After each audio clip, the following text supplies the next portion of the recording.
And that side Allen plug is a 3/16. Go ahead, you can tighten it down.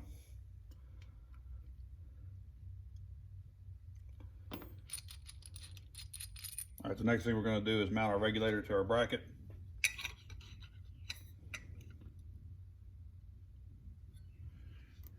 Takes the small, they should have 3 small Allen screws, and each one of the Allen screws will have a little tiny lock washer on it as well.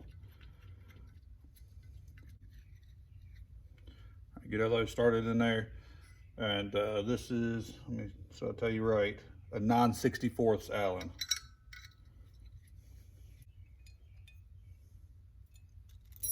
All right, now that we got it mounted on our bracket, I'll leave all the lines off for now. I'll put them on, and then I'll screw these on. But just the reason for the notch out on the bottom is for our lower fitting. So our lower fitting can go ahead and drop below the regulator and the bracket and clear all that without getting any kind of obstruction.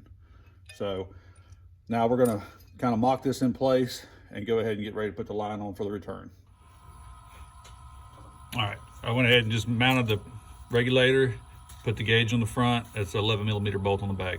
Put the gauge on, so now we're gonna hook up the fuel lines to the regulator. Now this one is coming off of the passenger side head. So I'm gonna put a 45 or a 90 degree on it. And then with the 90 degree on it, I'm gonna feed it into the driver's side of the fuel pressure regulator. It doesn't matter, there's no left and right on this. It just regulates the pressure coming out. So it doesn't matter which way it is. It just is a little bit easier to do it that way, to pull the lines back. So basically, I'm gonna set it something like this here, have this line run down to here. So I'll go ahead and mock up that line. On this one here, I'm gonna run it straight. Tuck it back here, and it'll run a straight end to a straight end, and I'll go ahead and mock up that line. So it's pretty simple. I've already showed you how to heat the lines up and everything and build them. So I'm gonna go ahead and build these lines, and then we'll put them on. Okay, I went ahead and built the lines and stuck them on there, here and here. Real simple, like I said, this one's coming off the passenger head, running a 90 degree elbow into the driver's side of the regulator. This one here's the driver's side, and I just run it straight to the regulator. And that's the way to keep it kind of the cleanest. Like I said, it doesn't matter which side the fuel goes in or anything like that. It's going to be regulated to 60 PSI per head, so it doesn't matter what side it goes into. So now that we've got this done, we're going to go ahead and start working on the electrical system and getting it all hooked up. All right, now there's a ball of wires here, but don't let it intimidate you. It's not bad at all. First thing you're going to have is your relay. On your relay, you're going to have one open pin. If you notice, this one right here has no wire in it. That is the wire coming from the fuel pump. It's going to be on pin 87 on the relay. Coming from the fuel pump, hook into that, then your relay is completely hooked up, ready to go. After that, you've got a basic ground wire. On the ground wire, you've got two different size eyelets depending on where you're putting your ground wire at. Pretty simple. This is going to be your hot going into your fuse box. I'll show you how to wire it into the fuse box. Coming off of your relay, you're going to have a smaller gauge red wire. The smaller gauge red wire is what goes to the fuse box. That is your key on hot. And then we have a larger red wire. Larger red wire, it's going to have an eyelet on the end of it, and it's going to have a 20 amp breaker. This 20 amp breaker is just sitting here. It's just sitting on there. We'll take it apart and crimp the wires to it and everything. 20 amp breaker goes in line. This goes directly to the battery. So let's go ahead and get all this hooked up. All right, so I've got the relay mounted here on the wall. You can put this anywhere you want, does not matter. I just tucked it down a little bit low so it was kind of out of the way. Now here's the wire coming up from the fuel pump that's going to go into the front pin 87 here.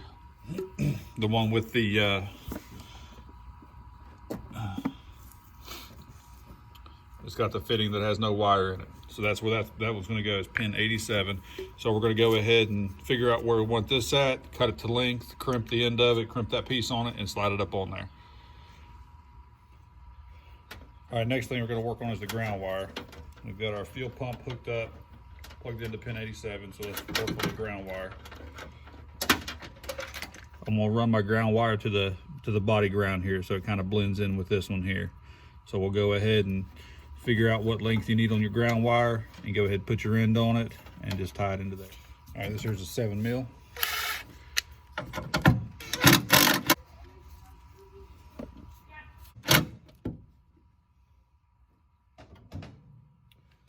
There's our ground wire hooked up. So the next thing we're going to do is we're going to work on our fuse box, hooking the small wire up to our key on hot. All right, go ahead and pop the top off your fuse box. We're going to be going into the 15 amp fuse. It's the blue 15 amp fuse, or whatever color yours is, but it's the third one down, 15 amp. So if you look in your box, it's number 5 in the box. So it'll be a 15 amp fuse. That's going to be your key on hot.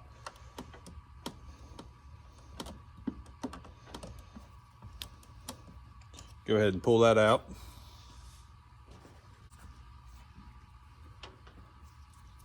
Take your fuse block here, put that fuse inside this fuse block.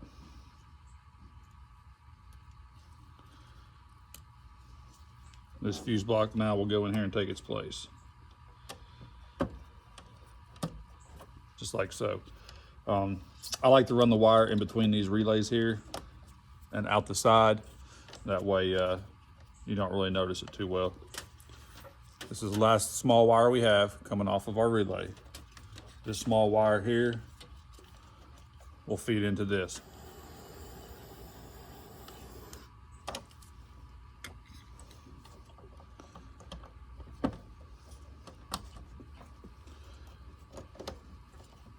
All right, now that's hooked up, we're gonna have to trim some here on the fuse box. I'll do a video real quick. I did it on the other one too, because when it closes, it's gonna hit the top of this fuse, and we need to notch out for the side of this wire coming out to get the box to close smooth, so we'll go ahead and do that. All right, this fuse box lid just pops right off, so let's go trim it up. All right, so I got the fuse box marked. Came down probably about 1 inch, did about 1.5 inches. You can cut that whole thing out if you want to, or just kind of notch that. And I've also got a little mark here on the side where the line comes out of, we're gonna notch out. I'm just gonna use a Dremel tool to do this.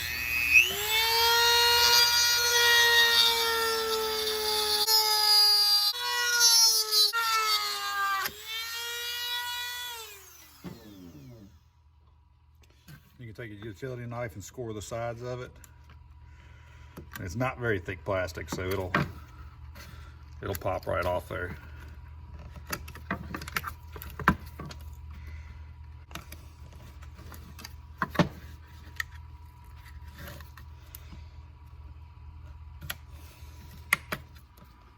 All right, got our lid done.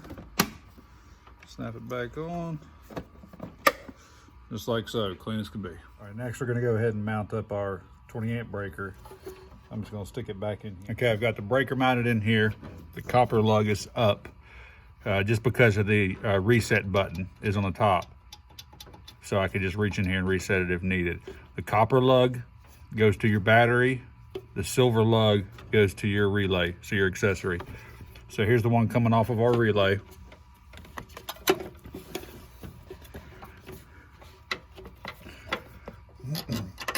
So that would go on the bottom like so. We're gonna put our cover back on it.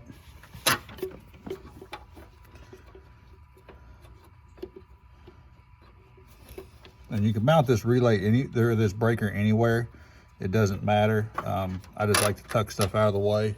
You can put it close to the battery if you want to. It does not matter where you put it at. Go ahead, tighten that one down. And now we're gonna go to the battery, because the large wire, when he sends it, it already has the battery end on.